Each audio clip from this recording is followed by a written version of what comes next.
Welcome, everybody, to the United Kid YouTube channel. Thank you very much to our 64th subscriber. In celebration of it, we're going to be talking about our personal favorite N64 games. We're going to be going from 5 to number 1. We're going to start with an honorable mention.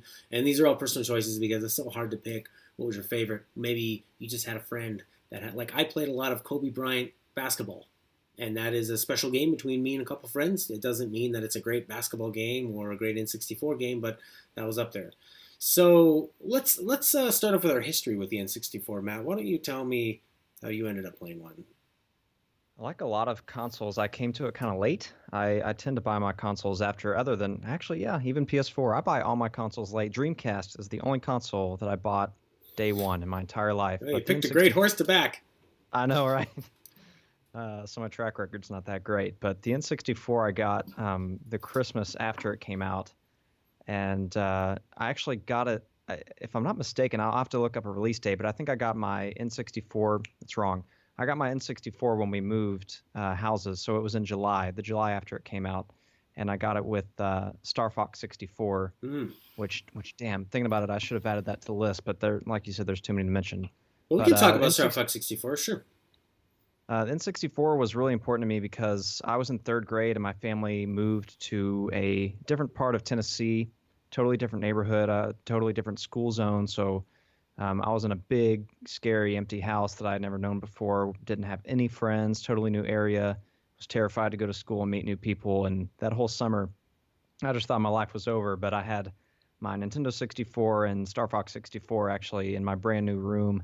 And before anything was set up, it was priority number one that I Mm-hmm. had the TV and N64 set up. So that was ended up being one of the best summers, just playing some incredible games. And actually met my first friend on that street because he didn't have an N64 and wanted to come over and play mine. And so the console has a lot of sentimental significance to me, and obviously some of the best games of all time came out on the N64. So yeah, I still have that same Nintendo 64, and I would maybe once a year it still gets plugged in and played a little bit. And that's a great thing about them is Nintendo was criticized big time for sticking with cartridges when PlayStation went over, and Sega Saturn, that powerhouse, went to the CD format and were able to store 680 megabytes on a single CD, which meant they could put in music, longer cutscenes. They could have a game like Final Fantasy VII on 3 CDs, which you couldn't do with a cartridge. You couldn't play a multi-cartridge game. In comparison to that 680 megabytes, or times 3 or times 4, if you're thinking about Final Fantasy IX, I think. Eight. Um, 8 had 4 CDs. That's crazy. So your typical N64 game, like a third-party game, had 4 to 8 megabytes. It's That's not crazy. that's not a lot. The biggest ones had 32, and I think the very very biggest special one was 64 megs, and it was Resident Evil 2. Wow. But a great thing about cartridges was that as we were in the early days of CDs, loading time was bad. And so I remember Semisonic had the song "Closing Time," and my brother, who had the N64 in his room, and I would have the PlayStation, he'd always sing that, but he'd go "Loading Time" every time I sat there. But I'm like, I'm fine. I have a book. I can wait Right. for Warhawk to finish loading up. But there's something so immediate about slamming in a cartridge, turning it on, and you could be playing within like 9 seconds or Yeah. less. Nintendo didn't worry; they didn't have the memory to put up like an incredibly imaginative intro, so they just cut right to the chase, and that's something I miss. Like when you play some of the later Nintendo games, like Zelda games and Mario games, they like bring in all this story and crap, and it's like I don't care. I just want to be able to play right away. Also, for kids, it's pretty hard to mess up a cartridge, whereas a CD can get a little scratch, and Yeah. and then you don't get to see that awesome Twisted Metal outro movie where Sweet Tooth finally beats the devil or whatever the hell goes on in those weird games. But they always worked. You could leave them out. They didn't need to be in cases. So there were Yep. some benefits, and Nintendo knew what they were doing. Like, although PlayStation might have had some more power in other ways, you look at a game like Mario 64, and I thought there's no way PlayStation can do that. I didn't want to play Spyro the Dragon. That was a pale imitation. So let's go on to. Well, actually, let's talk a little about Star Fox 64. That game was also another great thing. You didn't have to have a multi-tap. Your friends brought over controllers. If they had an Right. N64, they plugged it right in, and a lot of the games had 4-player split screen, playing on like 5 inches of a screen. Yeah. These Yeah. tiny, tiny TVs sitting so close. You didn't sit on a couch. You were right up there. And actually, that leads me to talk about our first honorable mention here. It is Super Smash Brothers, which was very smart in the way it used multiplayer because in Star Fox you're playing on this tiny little window, but Super Smash used the whole arena, so everybody had the same viewpoint. This is a game. I remember my brother brought this one home, and I have terrible instincts, and I was like, oh, "This is dumb. Why would you want to play this? This isn't a fight." I heard fighting game, and I thought it was going to be like Street Fighter, and or like Star Wars Masters of Terrascasi, that horrible fighting game. And I didn't really get it at first, but obviously I was wrong because this grew on to be. I mean, do they do esports with Smash Brothers now? Yeah, for sure. Yeah, it's like super. I mean, it's one of the pillars of fighting games. It's probably the best-selling fighting game. Actually, probably easily the best-selling fighting game. I've heard a lot of people say that GameCube is the version that really took off, but this is where it all started. So, Matt, why don't you tell me why this is your honorable mention? Again, it's purely anecdotal. It was just meant so much to me. That was the first Super Smash Brothers was the first game that I bought with my own money. That same friend that I made through my Nintendo 64 and through Star Fox, he had rented Super Smash Brothers, and I went over to his house when it was brand new, and we played this game just all day and all evening until I was in trouble. Like, had to come home. We were obsessed. The police are looking for you. Right. I couldn't believe how much fun this game was, and the whole mashup concept was still somewhat novel. So it was just utterly bizarre and wonderful to see Pikachu and Link and Mario and Donkey Kong like fighting each other in a game. It was crazy, and so he and I got together and started washing cars in our neighborhood and the neighborhood next door. And we did this for a few weeks until I finally got enough, because I would do it a little more than he did. I finally got enough money to where I could go and buy this game on my own. It was the first game I ever got with my own money, and it felt so good. How much was it? And I brought that box home. It must have been $49.99. Because they were some of the N64 games in Canada were about $90 at that time. Wow. The $49.99 was the standard price here, and I'm pretty sure there might have been a premium for N64 games, Nintendo games. I'm not sure, but it wouldn't have been. If it was maybe a $5 or $10 discrepancy, but it was around there. But for a youngster, especially like if I'm charging like $3 to $5 to wash a car, it took a while to earn that. And when I handed that huge wad of cash over, I'm sure in like all ones, maybe a few fives, yeah, it felt very, very. They probably weighed the same amount as the box in the game, so it just felt incredible bringing that home. And then when we were playing, it was my cartridge and my game on his N64, and just working through it and setting all the records and playing through all the little stories with the characters and beating Master Hand for the first time. I don't know. That game changed everything. It was so much fun. It was just another way of Nintendo taking an idea of a fighting game or a multiplayer game and putting their own spin on it and simplifying it and making it simple and accessible yet very, very deep and super fun and super charming. And it's now one of the most powerful IPs. Well, let's move on to number 5 on the list. Again, this is all personal opinion. Diddy Kong Racing. I was stuck at my sister's house for the summer, and they had an N64, and I was just running through all their games, and I finished most of the main ones I wanted to play, and it was either Wayne Gretzky's Hockey at that point, which is not good, or Diddy Kong Racing, and I initially looked at this as like a poor man's Mario Kart, but it was so open, with the open world that you explore to get to your different races and different levels, and running through the levels multiple times and finding all the little secrets and little collectibles. And it just was a beautiful game that controlled really well and offered a slightly different perspective than Mario Kart. It was a lot bigger, it was a lot brighter, it was cleaner, and Mario Kart was a little more dense and dark and sort of everything jammed together. So Diddy Kong had its own flavor, and that last boss fight against the flying pig, that was an epic evening of my life trying to beat that bastard. Tell me about Diddy Kong.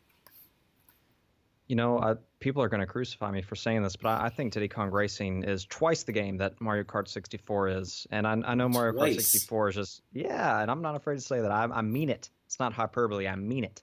And everybody loves Mario Kart 64 because it's Mario, and everybody played Super Mario Kart on the N60 or on their Super Nintendo, so that was just kind of the logical.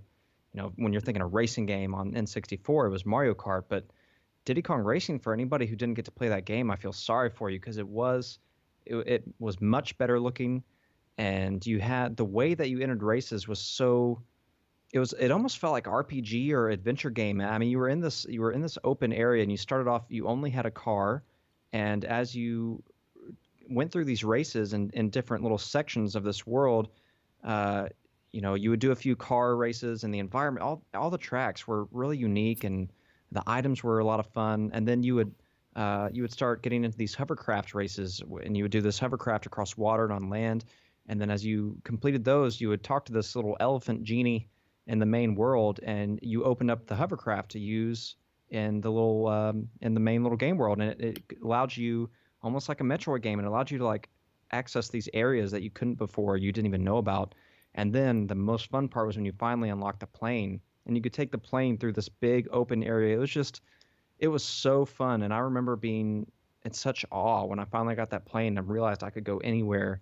And there were so many little secrets and the little side games and the battle mode, multiplayer battle mode. I remember me and my sister sinking some serious time into that.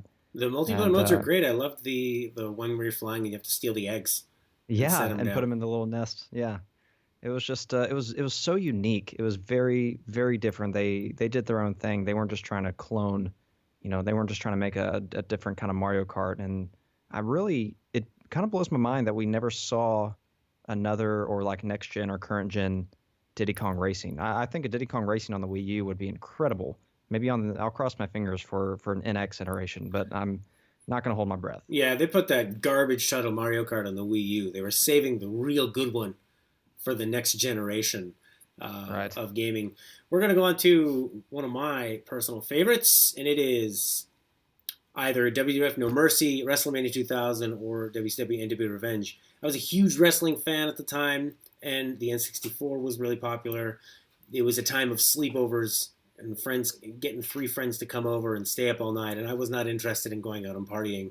I wanted three people who knew how to play wrestling games and just play Royal Rumbles and Battle Royals all night. This was still my idea of the best wrestling game of all time in terms of it being simple yet deep. It was very easy to understand striking and grappling, and it was very easy to understand dodging that or evading the grapple. Sorry, blocking and then dodging. And it had a timing mechanic, so you could do things very simply and just hold the block button, or you could time it right when you hit the guy, right when he hit you. Sorry, and you'd have the advantage. It had a huge roster of, especially WCW NWA Revenge, because that's when WCW was taking all the old WWF talent like Hulk Hogan and Macho Man, and it was combining them with wrestlers from around the world.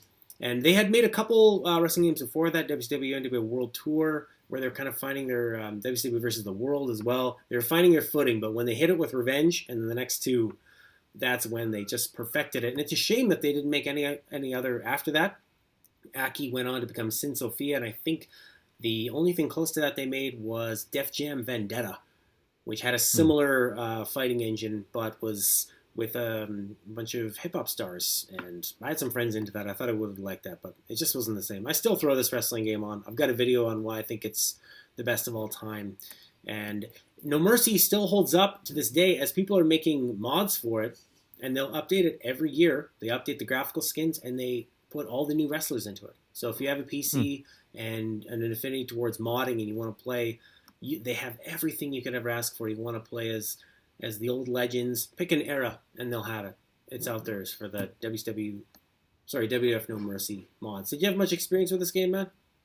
No, because I wasn't a big wrestling fan. I don't know why. I think it's just something I never watched, and I think that's something that has to kind of hook you young, and you have Mm-hmm. to get into all the stories and the showmanship, and it's just something that never really appealed to me. But hearing you describe the mechanics, it's something I always thought of, because I grew up playing fighting games, and I would kind of look at the wrestling games and think, well, you must really need to be into wrestling, and I just assumed that the fighting mechanics were really shallow and bare bones, and were just kind of there to let people control these WWF superstars. But it sounds like it was actually a pretty deep fighting game once you got into it. It absolutely was, and that was the problem with the games that came out with after. I think Ukes was making them in SmackDown games. It was a lot Yeah. flashier, it was a lot showier, looked good, but it was a lot looser. They were accused of these polygonal models being very stiff, and there was another competitive game called WWF Warzone at the time that looked better, but it was a mess of like hit detection, and they're like they had the mechanics, like you said, they were there so you could use them, but you never had that rock paper scissors feel. You never had the timing feel. It wasn't a. It was harder to be more skillful with those other games. So, in my mind, it's never been matched. A lot of people think I think SmackDown Here Comes the Pain is the best, but I say you're absolutely wrong. But let's move on to another multiplayer madness matchup of Mega 64. What's a name drop? Proportions, and that's Goldeneye 007, 1998 Game of the Year. I think this was the best-selling game 2 years in a row. Probably. Because this, it says right on the box here, Player's Choice Million Seller. Again, I showed my horrible instincts when my little brother was at the store picking out a game for his birthday, and he wanted this game, and I'm like, you should get Bomberman. I hear that's a really cool multiplayer game. God. I didn't know what Goldeneye was. I'm like, it's probably just stupid, that movie. I didn't even see the movie. I was an idiot. What am I doing here? Like, really? Bomberman? Come on. I think I rented that and then realized how stupid I was. But this is a game that really brought, I mean, PC players had Quake and Doom. Yeah, they had Quake by this point, and they definitely had Doom. They were used to this, but there are a lot of people, this was their first shooter and their first multiplayer shooter and death matches. And I mean, this was just hours of fun, and it definitely does not hold up at all now. No. And I mean, even trying to play now, it's very, very muddy, and it's slow, and the control scheme and everything was very sort of backwards to what we ended up with the 2 joystick format. But it worked, and it was a hell of a lot of fun. And as long as you're not cheap and pick Oddjob. Right. What'd you think of this game? It was great, man. This was a Christmas game for me, and there's still an old picture that's kind of infamous in my house because it's me holding this box with this really stupid face. I was just so happy to get this game, and it was like at the time it was so mind blowing and innovative because you had this neat little story to play through, and it was, to me, I thought it was just like the movie, but it was so annotated and not at all like the movie, but it was really neat, and it had a lot of replay value because there were these cheats you could input, and you had all these secrets. You could unlock the paintball mode and the big head mode, and infinite ammo and double wielding RC90s, and there was just a few levels that were so fun to load up with some cheats loaded up and just get some RPGs and just make stuff explode. And there's so much replay value, and like you said, it was the first on consoles, at least it was the first really competitive multiplayer shooter. And I remember as a kid, I got in trouble. I was playing with my best friend at the time, and my sister was in the room watching us play. And this was when my competitive spirit first started. I don't usually cuss unless I'm playing Rainbow Six, and then it's just like the obscenities just flow like milk and honey. It's just like I don't even think about it. It's not that bad, but I remember playing Goldeneye as a little kid. We were in one of the stages, and I thought I remembered this hidden door where it just looks like it's flush with the wall, but you could open up this trap door. And I was looking for my buddy, and I ran into the wall, and I remember saying, "Damn it, it won't open." And then at the same time, my buddy goes, "Well, where the hell are you?" And my sister just she sprinted out of the room, went straight downstairs, and told my mom that we were cussing, and we had to turn off the game, and I was in trouble. But other than that, every other experience was really great. And doesn't hold up at all. You're right, but it was a great game at the time. That's the I didn't even mention the single player, and you were saying about the replay value. It gave you a lot of incentive to go through the levels at multiple different difficulty levels, and it gave you awesome challenges like beat it, in under a certain time limit, or go through and not get hit at all. And it was, I don't think I'd ever played a game at that point where you were using, that was when stealth really started coming out, but I think GoldenEye was made, I could be wrong, but they might have beat Metal Gear Solid to the punch and Tenchu Stealth Assassins as being like feeling like you were infiltrating a facility and sneaking around and like taking guys out with that judo chop, right. That huge hand that appeared, yeah, or playing levels with all slappers, and it was like Monopoly where everyone had their own set of rules, like how do you like to play, no grenades.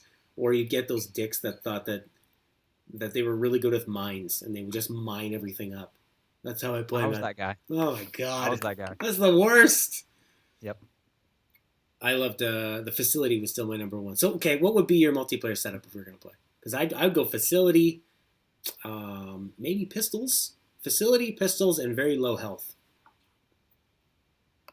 I don't know. I don't remember. I don't think we ever messed with the settings very much, and I don't remember the maps. The facility was the one I think that you could do That had the the mine. bathroom. If you had remote mines, you could set these remote mines on all these hanging TVs in one of the main control rooms.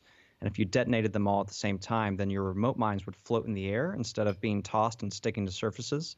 And I remember that's something that I would always do. I would always get remote mines and then do that right off the bat so I could leave remote mines like floating in really odd places for people to walk by, and then I would set them off. Oh my God. So I was that guy. I would never pick odd. There was the dick that picked odd job and then would kneel. Yeah. So he was, as you were turning, it was almost impossible to hit him. Yeah, with Uh, with those horrible controls.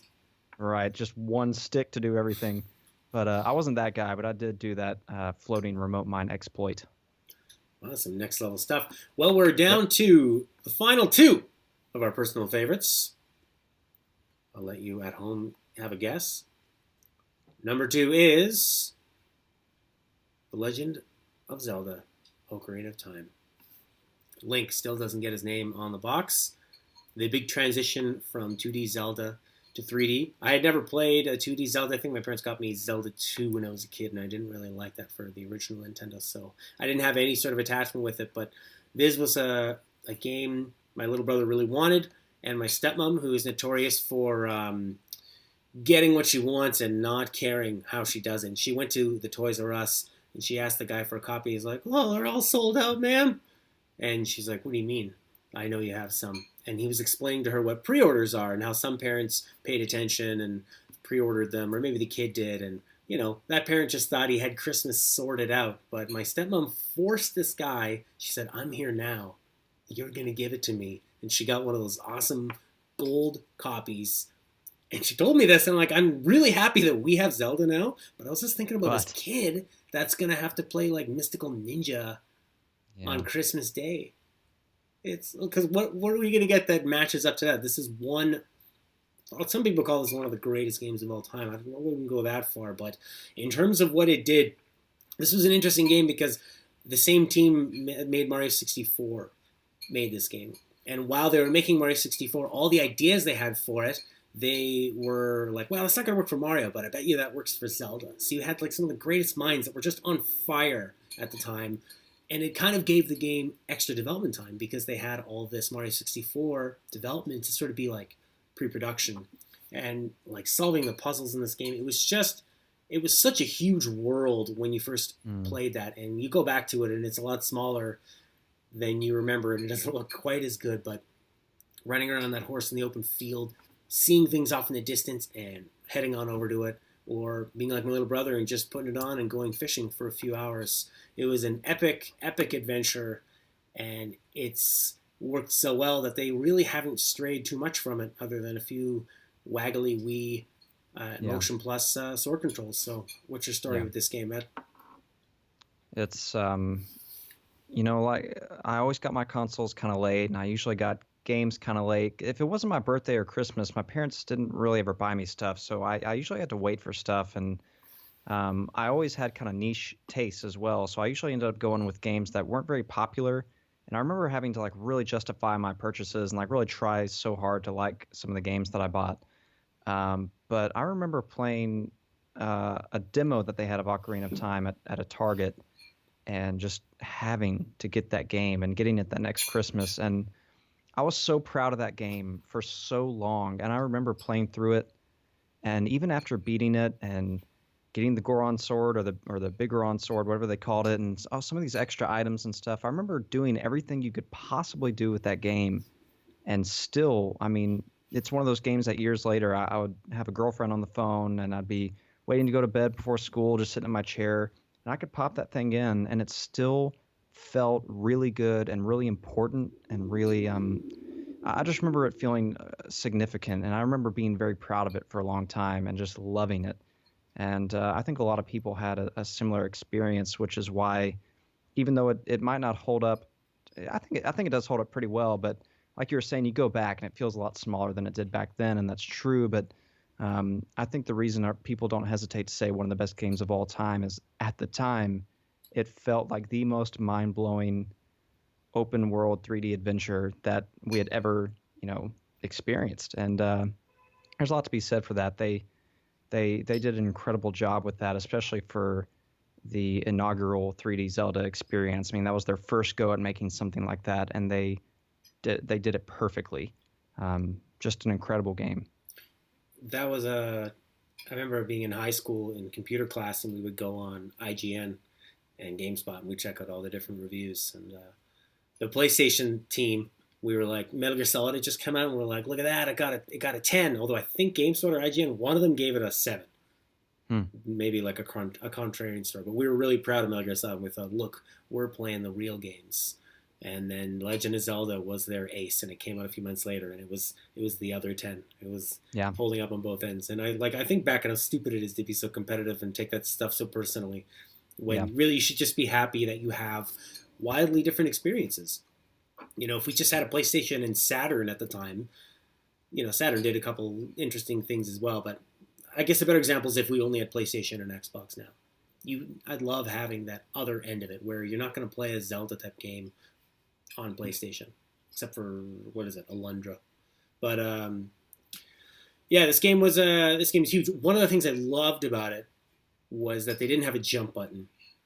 I thought that was brilliant, because if I fail at a jump and I'm thinking, did I just not press it late enough? Did I not press it early, late, whatever? Like, you knew whether you could make a jump or not, because you just ran your character forward and you did a little hop, and you didn't need to jump. Yeah. You didn't need to be dicking around, jumping over things, and it let the developers really control where Link could go. This wasn't Mario. He still could jump, because I think that was kind of a holdover from old games, where you saw that a lot in like the PlayStation time, PS2 time. You can jump where you don't really need to do that. They're kind of phasing that out. Like, you play a modern day shooter, and there's no jump button in Rainbow Six.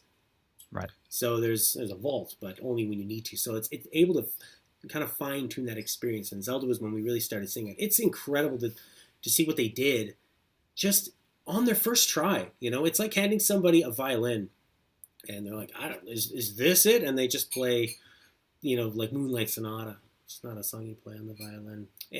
Ave Maria. Sure. However, I mean, they did have the experience of making games before, but to put something in 3 dimensions, and I think taking out the jump button was really smart, because people were still kind of getting their head around 3D, and it worked with Mario. But we saw with Mario 64, it became more of a puzzle game instead of a intense platformer. But Zelda is number 2. Number 1, no surprise, it's Pilotwings 64. Right. Just exploring those beautifully detailed towns and getting points. So, and then an honorable mention for number 1, Mario 64, the game, a system seller. I love that they did just what they did with Super Nintendo and Super Mario World and the original Nintendo and Mario. Mario came out and drove the system to the limit and showed everybody what gaming could be. It was such a showcase. So they're like, well, okay, we don't have textures. We don't have enough memory to have detailed texture. That's fine. We're just going to make it look like a cartoon, and it's going to look gorgeous, and it still looks great today. Yeah. It still feels great today. I think I remember reading a story about a developer saying he always had an N64 and Mario 64 running next to him, so he could feel those mechanics, the weight of how Mario jumps, and that was something that felt so good about the original Mario, and really felt good here. The ability to go into a world, look around anywhere, and go, I'm going to get there. I'm going to find a way to get up. I'm going to shoot myself through a cannon. I'm going to unlock the flying hat later on. And it was this puzzle out of platforming. And it was just insane. It was that was definitely one I remember playing like demo units of a lot of the time. And just while I was waiting for the PlayStation demo to finish loading the demo CD, I'd hop over to Mario. And it was just incredible. And remember the Dire Dire Docks music. So wonderful, so nice, like so soothing. Just a nice brontosaurus flying through, and then some of the levels getting really hard, and sometimes getting a little bit like ambiguous. You'd hop into a level for the 5th time to try to get a star, and it says something like, "Watch out for the Wiggawocks," and that's it. That's your hint. And you got to figure out what you're gonna do here, and it was still one of my favorite Marios. I'd love to go back and play Sunshine again and see where I rank those two. And I still haven't given Galaxy a proper go. So I'd like to try that one out and go through and try them out. But hit me with the Mario feels, Matty. Well, I will say right off the bat that Super Mario Galaxy is by far my favorite 3D platformer. Period. Um, Everybody has to play that game, but definitely derivative. It's Mario 64 created this un. It's hard to describe. I mean, obviously, the platformers have been done, and 3D movement wasn't mind blowing, but when you put the two together in the way that they did, and can do it with controls that felt so tight, it created this almost unreachable standard that, like you said, is still, people are still striving to meet that today, generations later, which is mind-boggling. Um, and I remember before I got my Nintendo 64, going over to one of my friend's houses who was very wealthy, and everything about that friend and his house and this huge TV that they had, everything about them, I just felt like I was stepping into the future. They're just in a different income and tax bracket and had all this cool stuff. And whenever I went there, I was always just kind of like looking around at all this cool stuff. And that was part of it. My buddy had a Nintendo 64 and Mario 64. And I would just watch him play it, and I would play through certain levels. And it felt just so futuristic. And I don't know. There's something about that game is timeless. And like you said, it was also very, very hard at times. I remember doing this penguin race, going down this little icy slope and falling off a million Yeah. times, and also remember being terrified of this huge underwater eel. Um, but yeah, they're another one of those games that's just so full of secrets. Like Super Mario World, you have that one friend that knows where everything is, and he can start a new save file, and then he starts going off in all these weird directions, doing all these things, and you realize he's unlocking these extra paintings, or that one cannon that you didn't know was there, or jumping on something you didn't know could be jumped on. I swear people could still farm this game for secrets and find something new. And yeah, I mean, what else can you say? It's gameplay wise, other than the camera, which was a little janky and could definitely get you killed from time to time, especially during some of those kind of like slip and slide and racing sequences. But other than that, it was almost a perfect game and something that people still strive to live up to, which is incredible. Yeah, playing Super Mario 3D World, and immediately I'm thinking, why did you get rid of the triple jump? Because the triple jump was so satisfying when you nailed the timing, and they nerfed the crouch jump that in Mario Mm. 64 they give you that long boost jump. That Yeah, is yeah, you'll get both of those back in Galaxy. okay. God, I can't wait because that was I don't know why they took that out. Maybe they just it's like they're trying to improve on something that's perfect and they're realizing that it's can't be done. The opening world of running around a castle outside that you can't die in. Like maybe you could if you fell off of a high situation that lets you explore freely, and an opening level that doesn't have any pits.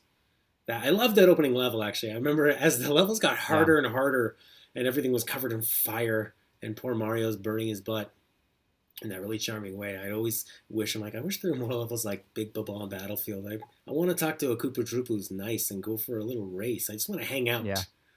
out. Um, the story of the development was that Miyamoto first, when he was making Mario 64, all he had was Mario and that little rabbit, and he Hmm. said, "I'm just gonna make it fun to chase that rabbit," and that was all they did for the first section.